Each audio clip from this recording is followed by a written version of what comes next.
Chapter 10. Hard Work Bears Fruit. Some days after that incident, we received the invitation card to Zareen's wedding. I was very happy to be a part of her wedding. It was an unforgettable union for all those who witnessed it. After getting free from the last function of their wedding, I went to Abba John's grave. After reciting Fatiha, I sat down and started easing down the burdens of my heart. I felt as if Abba John heard each word of mine with all his heart. I was relieved. When I came home, I also found Kasim waiting for me. My lips spread into a wide smile at seeing a friend after so many days. "How come today you remembered me?" I complained. "My dear friend, those who are forgotten are remembered. On the contrary, you are so close to my heart that I will never forget you." I smiled at Kasim's usual cheesiness. "How's life?" he asked.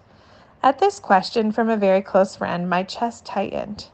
Kasim's brows furrowed, showing that he could see my grief. "Oh, come on, buddy. Get up." He took me by the hand and pulled me with him. "At least tell me where you intend to take me," I half yelled at him.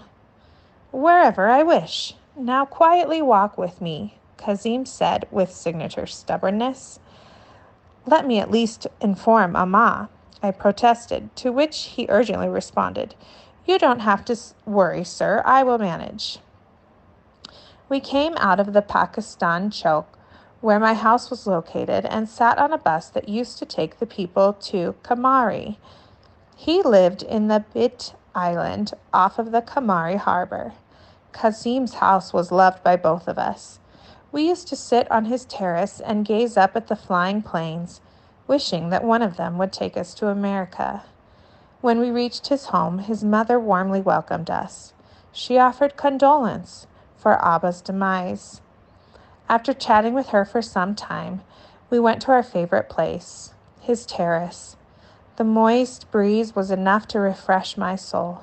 I genuinely smiled after a long time.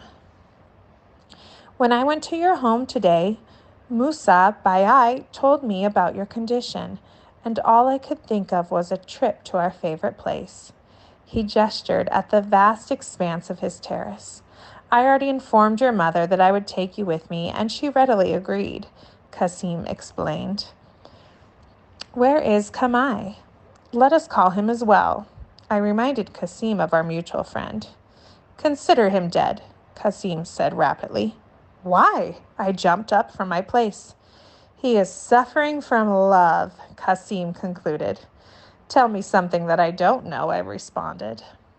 "Do you know he only dreams of getting married these days? He has been living at his maternal grandmother's house for the last few months, and I don't think he will return before they do something for him." Kasim knew everything. Tell me what happened to your dreams of America," I asked Kasim. "I am gathering information from people these days." "What about you?" he asked me. "What about me?" Abba's sudden demise has not left me capable enough to think of this. A sudden wave of grief encapsulated my being. "Come on, be brave, friend. You have got your family with you. You cannot say that life is over because Uncle is not there anymore." Kasim told me the same things everyone had told me before.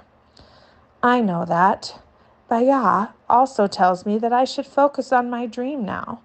It would make Abba John happy, he says." I squeaked. "So where do you think you will start?" he asked. "I will begin with preparing for the TOEFL," I asked as I shared my plan. "Yar, the TOEFL is a pain. It is challenging for me. There is no guarantee as well," he cried. "There is no planning to go to the U.S. without the TOEFL," I tried to convince him. "The whole point of this is the pocket. If one has money to attempt the test multiple times, there's no stopping that person, dear." "Well, I have talked to Abu, and he has promised to do something in this regard," Kasim said. "Let us see who makes it there first, you or me. Whose luck is strong enough?" I sighed and started eating fish fritters and sipping hot tea, which Kasim's mother had served us. I could see that Kasim was looking for a shortcut, and that saddened me. For me, my companion was hard work. I had complete faith in the process. On my way home, I had developed an entire plan to help me go to the U.S. With the rising sun the next day, I woke up and dusted off my TOEFL books so that I could start preparing for my exam. It was a miracle that I got so motivated that I started to study right away. Although, after Abba's death, nothing and nobody was able to push me back on track. I started to study without fail. I wanted to test the fruit of hard work, and finally, one day it bore the result that I had waited for. I cleared the TOEFL test with flying colors. I celebrated in private and waited for my intermediate results. As soon as I received those, I started applying to American schools for further education. Although I must have set my application to around 60 schools. While trying to make it to the U.S., I got admission to the OSU, and therefore I pursued my further education in Karachi while constantly checking my application status for the U.S. I realized that the right education would make things easier for me if I wished to go to a progressive country like the USA. Therefore, I decided to be admitted to the B.com program. I completed the degree, yet did not get a job.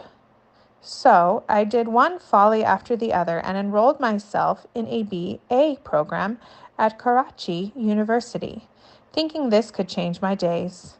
I passed the program with the highest marks in the batch. With time, I became wiser and more experienced. Hence, my perspective regarding a lot of things has changed.